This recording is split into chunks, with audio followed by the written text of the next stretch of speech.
How to fix Huawei mobile phones can't receive calls.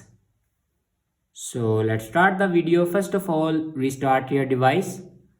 For restart your device, press and hold power button and then click on restart. After restart your device, then swipe down to your control center and check your do not disturb mode. If you turn on do not disturb mode, then turn it off.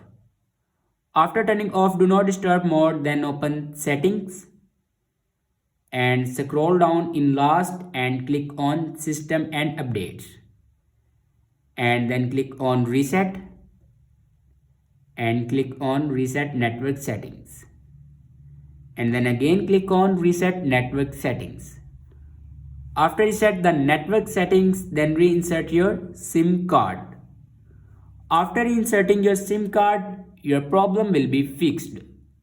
I hope this video is helpful for you. Thanks for watching.